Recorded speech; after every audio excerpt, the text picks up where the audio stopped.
Yes, sir. Welcome back to another Trap or Die film session. I'm your host of the Trap or Die podcast, Molly Mall, Hen Dog Mall, Coach Mall, all that good stuff, man. Jamal Forrest. And we're here to break down Sam Howell, QB1, man. He just got named quarterback number 1 for the Washington Commanders heading into week 1 against the Arizona Cardinals. And his performance against the Baltimore Ravens, man, I'm not going to sit here and tell you that it was anything special, right? It wasn't an elite performance. But I think what you don't understand, or what some people fail to understand, is it doesn't matter if Sam Howell went up against backups, third stringers, etc. That doesn't matter. A lot of people fail to understand, like, when you look at preseason, it's all about processing. It's all about how these individual performances do, racking up yardage and racking up completions. That doesn't tell the story about where the ball placement was, how he made this throw, what he had to do to make this throw, what he was seeing in the play pre-snap, post-snap. All of these other things that doesn't get taken into account when you talk about who he only went up against. So I think for everybody in here, it's going to show you exactly what he saw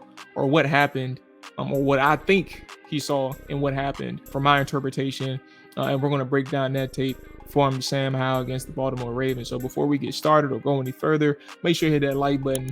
Make sure you hit that subscribe button. Let me know your comments in the chat or the box down below. Let me know what your thoughts are on Sam Howell, your thoughts on the film session, etc. But without further ado, let's go ahead and tap into Sam Howell and, by extension, Eric Bieniemy's offense.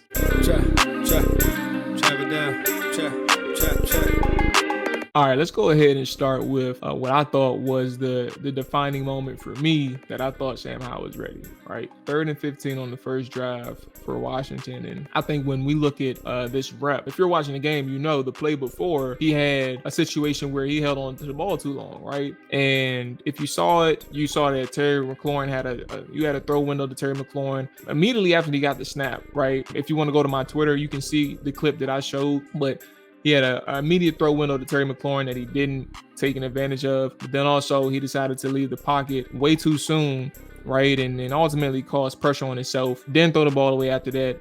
Ultimately tried to make a play way too early. Ends up getting sacked. Now you're at a 3rd and 15. What I noticed right after that is how confident he was, how composed he was, but also the fact that, he's not going to shy away from making, one, the right throw, but also something that's pretty difficult, and that's making a very difficult tight window throw. So with that being said, let's go ahead, start the play, and we can talk about it.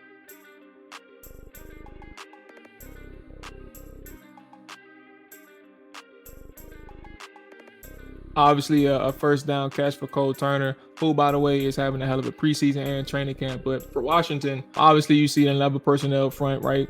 Or formation with Gibson in the backfield. And now you have Cole Turner isolated on the boundary, which, again, if you saw the film session for Cole, you know that this is probably what Bieniemy is going to like to do with him in this offense. And I'm excited to see what this looks like for Bieniemy, as Cole is showing in preseason that it's going to be pretty good. But you got a deep curl route from Cole Turner.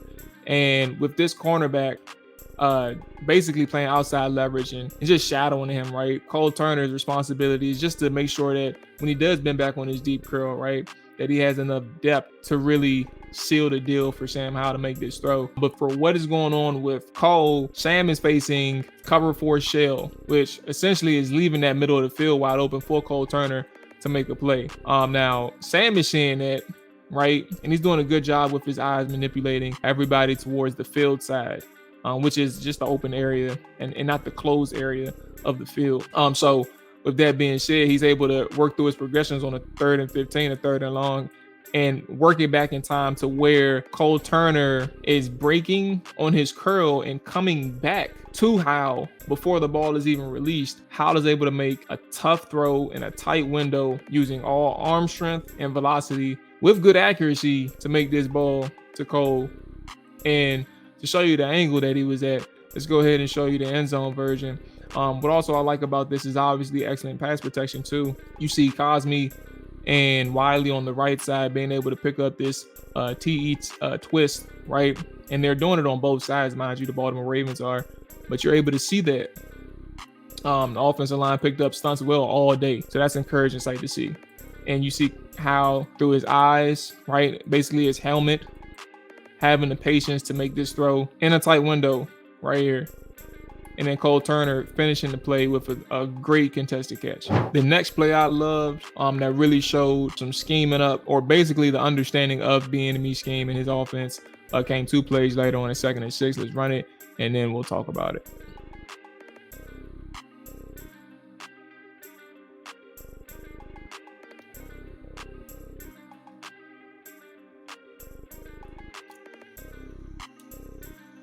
I'm showing this angle first too because it gives you a better glimpse of what just happened. But a bit, let's go ahead and go to the top and just show you what's going on. Obviously, you see Terry is now in the tight split, right, which is closest to the line of scrimmage. Closest to the tackle, not the line of scrimmage, but closest to the tackle. And on the boundary, now you have John Bates, right? What you're seeing from Bates and Terry is a pretty good way to exploit zones, but also specific zones where you're trying to clear the middle of the field in particular. Now let's start here, because you're not going to see this on the field version. What you're seeing right here, right, is Antonio Gibson being motioned from the empty back into the backfield. So you don't see that here. He's already in the backfield. But with that being said, that pre-snap read or pre-snap motion from Eric Bieniemy and Sam Howell is trying to give a defensive tell, like, are they running that man or are they running zone coverage? And obviously, they have some indicator that because nobody moved with Antonio Gibson, they're in a zone. So what that indicates for Sam and what that indicates for his receivers, I don't know exactly what their rules are. Like, I can't tell you the depth of their offense to that detail. But obviously, as you see, you'll see Bates working this crosser. And what this crosser does for the Commanders and what this does for the middle of the field, because again, right now, what they're working on and what you can see from this is that they're trying to get spacing and create this space in the middle to open up those voids where the linebackers are sitting, right? But what that crosser does, and we'll work it one by one, that crosser takes that linebacker and takes him towards the sideline, right? But now you look at Terry, and you see Terry splitting the gap between the both linebackers and trying to influence the other linebacker towards the boundary, right, to take him towards the sideline on that side. And once you get behind that linebacker, he has no idea that you're not carrying this over route, right? You're not carrying it, you're selling the over route by accelerating and then quickly throttling down in the middle of the field. And that's what this play did. Essentially clear out that middle of the field and give an easy target for Sam Howell to complete to Terry McLaurin. So we can now see it from this way. Look at the speed from Terry and how he throttles up, but then throttles right back down in the middle of the field, changing directions to settle right there for Sam Howell. I really like that play as well. 2 plays later, great execution, great reads from Sam Howell, great pass protection once again, and the drive moves on. Here we go again. 3 plays later, you get a 1st and 10 at 23-ish of the Baltimore Ravens. We run it and then go ahead and talk about it.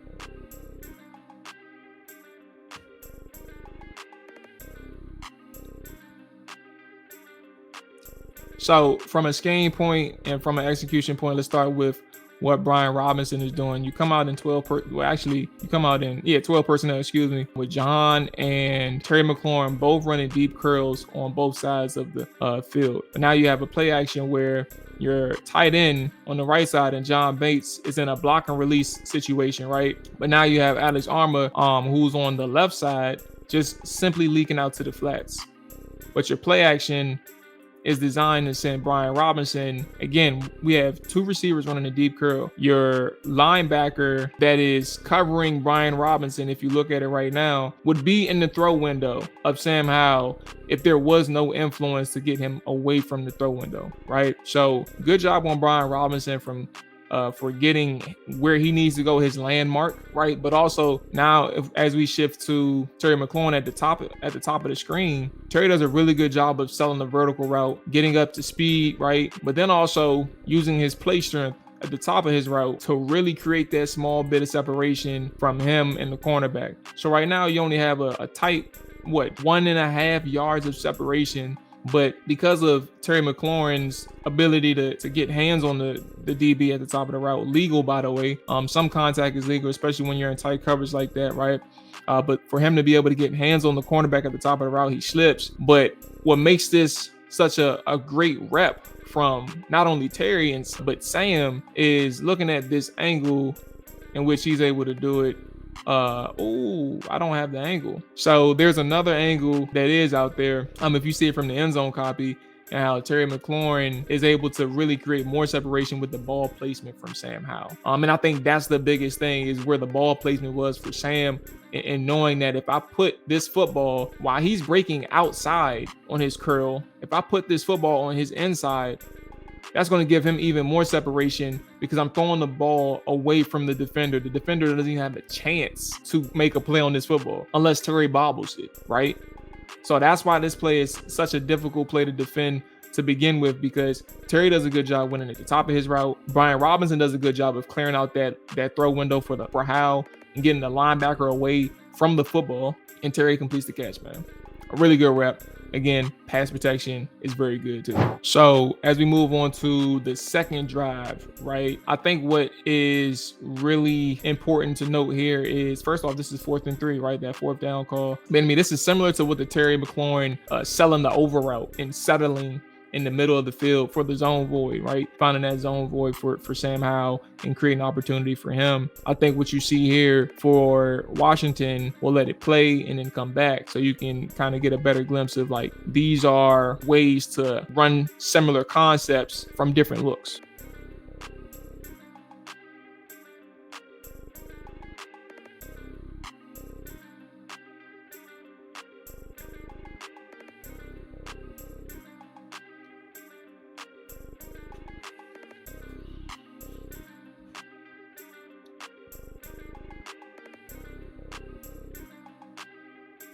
Really good play here from an execution from everybody. Obviously, again, this is actually the same exact type of coverage that Baltimore ran when Terry caught his pass. They're simulating the pressure right now. I'm trying to get some confusion up front for the offensive line and Sam Howell. But I think what Washington does well, specifically Sam Howell, is just staying composed in the pocket. If you understand, when I mentioned the sack that he took early on, Howell did a really good job bouncing back from that instance, right? He took a couple sacks, but the first one was the really egregious one where he held onto the ball too long. But it also occurred because he escaped the pocket and ran out of tried to escape and run to the sideline when he really didn't need to. And he does a good job here, standing in the pocket, navigating the pocket, working his reads on 4th and 3, and finding Jahan in the middle of the field. Obviously, when you see this zone void, right, you run that crosser underneath with Terry. He really does have a really big reroute. I don't know who that cornerback was, but he did a good job of knocking Terry off balance, but he quickly gets back up. But now you see Jahan settling in the over, or selling the over, before he bounces back, right back to the middle of the field in between the hashes, and getting that first down. So you kind of see how both Terry and Jahan, one is smart enough to really navigate those zone voids, being able to find it and not overshoot anything, right? Creating that opportunity pretty quickly and easily for Sam. And then also Sam Howell having the patience now, after taking that sack, to learn and sit and develop, but also read the defense while not panicking or getting antsy trying to make a play, letting the play develop. Not to mention, again, great pass protection up front. Again, they simulated that pressure, right? They showing 6 up front, ultimately end up just rushing the 4, and everybody's able to hold their own. Really good ball placement again from Sam. It was tipped, but you can't control that as a quarterback most times. All right, 3 plays later, you get another look from, I think this is a really good scheme call from Bieniemy. This is a 3rd and 8 for Washington, and now you need a score, right? So how do you get in the end zone? And I think for Washington and how they're able to set this up is really good. So let's run it and then we'll talk about it.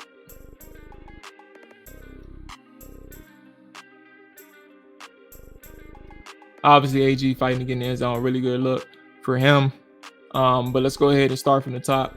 Obviously, starting from left to right, you see the bubble screen look for Jahan, really to try to influence that middle guy, but really doesn't do anything. So now, as they try to work the right side, Sam Howell does, you look at the top of your screen, Cole Turner again on the boundary. He's isolated right now with a safety sitting or basically squatting at the top of the end zone or at the front of the end zone. But what this is doing, when you look at Antonio Gibson, right? He's running that Texas route. But if you take the right release, which Cole Turner did, working that inside and just trying to push up field, he doesn't care that the cornerback has hands on him, right? His goal is to set a natural pick for Antonio Gibson, which is what he's successful in. What Antonio Gibson's setup does is forces the linebacker, right, to make a decision.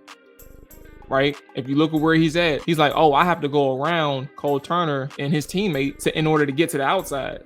And that's what happens, right? So look at the separation right here, just from Cole Turner fighting through pressure to get upfield. He's not running a route. He doesn't care about getting open here. His job is to clear it out for Antonio Gibson.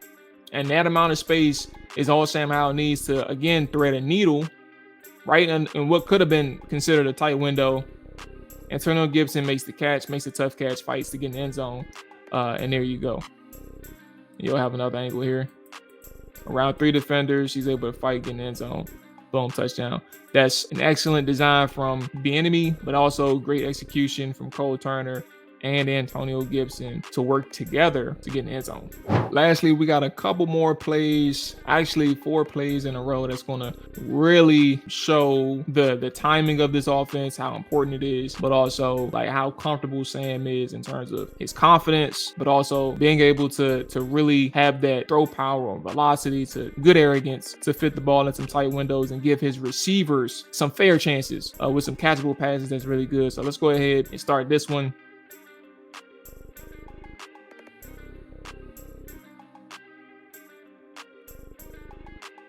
This is your 2-minute drill here too, by the way.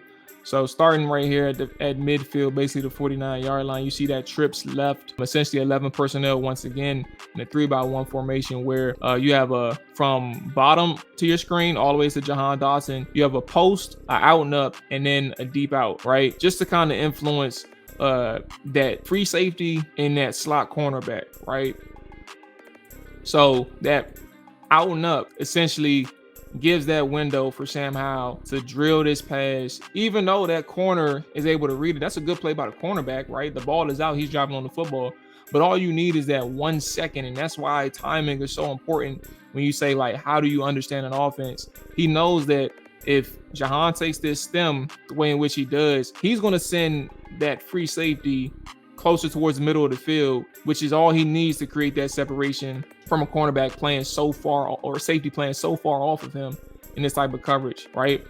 So that's the zone void that he needed, or in the throw window that Howell needed. He's able to deliver a strike in this instance and get a first down, which was, I think, for 15, I believe, 15 yards.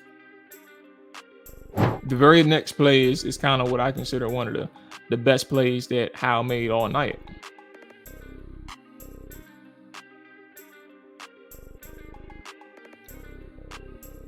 Obviously, you're going to see Brian Robinson basically whiffs on the blitz, and I mean that happens sometimes. So how do you, as a quarterback, counter that? Right? You extend the play. You help your lineman out. You help your running back out. Whoever blows the protection, you help them out. Right? So you're seeing a fire zone blitz, which is essentially having that second or third level defender come down and having that first level defender drop into coverage. And they're playing a 3 deep and 3 up front in terms of their coverage. Right? Essentially, there's really nobody open right now until he scrambles out. He's able to see that running back in the flat. However, instead of chasing the easy play, he notices that cornerback is going to end up committing to the running back. So all he needs is somebody, a receiver, possibly Jahan Dotson, to now commit and convert back to the quarterback on the scramble drill. So Jahan does a good job. You're not going to be able to see it clearly at this, but once he realizes that Sam Howell is now running towards the sideline, he has a slight shove of the cornerback checking him. And that's kind of where you see that separation right there. It just works the sideline and comes back for the ball. Easy completion for Sam. Pretty easy rep for Jahan Dotson too, because the cornerback really wasn't as locked in as he should have been. And I wouldn't say easy rep for Sam Howell. Honestly, he had to fight to get out the pocket, but an easy throw for him for sure. And lastly, as we close out here, I love these 2 reps. We'll run them concurrently because this is really a Bieniemy Brown and Sam Howell show on this one. Bieniemy Brown has to get some credit here because he does a really good job on both reps. in 2 different ways. So first off, you see the press release right now having an arm over / swim move to get to the outside off that jam attempt, right? But then he gets in the defender's chest, and while it's not a major separation at the top of the break, at the top of the route, he creates opportunity for Sam Howell to hit him on the sideline. The ball is out right now, which is really good for Sam, right? And unfortunately, the ball is just outside or way outside of Dyami Brown's reach, so he's not able to grab that one, right? But it was a really good rep for Dyami here. And the thing I love about this is that he went right back to Dyami despite anybody else that may be open. He's giving Dyami another shot, right? And this is what I mean by giving somebody a catchable ball and really even instilling trust into your receiver or your tight end or your running back, because you're the one that's giving them an opportunity here. And you see exactly what Dyami was feeling emotionally as he caught that pass. It's him making a play. So again, remember I said he won in 2 different instances, right? So on that first rep, you saw Dyami win at the top of his route by creating that small separation and giving that opportunity, and at the line of scrimmage as well, and giving Howell that opportunity to hit him on the sideline. But now you see Dyami not necessarily winning on the rep from the release because the cornerback is playing outside leverage. He has help inside, so he doesn't really have to do anything to threaten or even lose leverage or anything like that. Basically, stay outside, you're good. But Howell is like, I'm going to give Dyami a ball regardless. So for Howell to really recognize that the cornerback has his back towards quarterback, he gives Dyami a catchable pass. Dyami just has to fight for it. Do you really want it? Show me that you want this pass. And he gave him a ball to go attack. Dyami Brown did that. He has a touchdown. So that's going to wrap it up for this episode or this film breakdown, man. I really enjoyed watching this one. I was excited to really take a look at what Sam Howell did and the ins and outs. Again, it wasn't perfect. I showed this sack on my Twitter page or X page and for Sam, and it's a growing opportunity, but you can check out that if you want to have a full scope of the good and bad.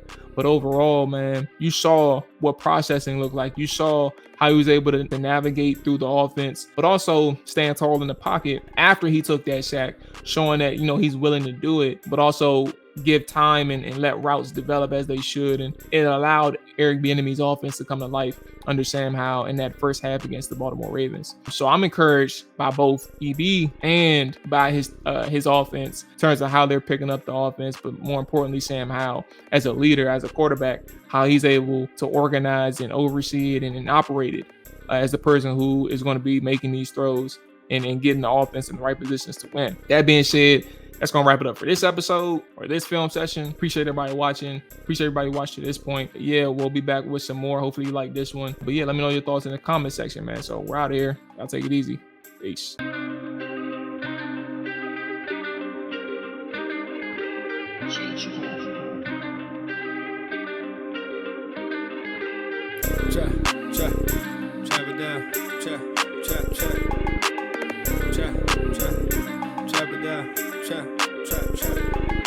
Chop it down. Chop it down. Chop it down. You gon' chop it down. Chop it down. You gon' chop it down. Down, set, watch him throw the ball. We gon' pick it off. You gon' let him hit the hole or you gon' cut it off. You gon' play through 4th and long or you gon' punt it off. Your defenders, heavy hitters, put your pads in. Don't be looking for the ref to throw no flags in. Keep the helmet on. Keep the cleats tight. You the type to want to win by any means, right? You should look alive. This is Trap or Dive.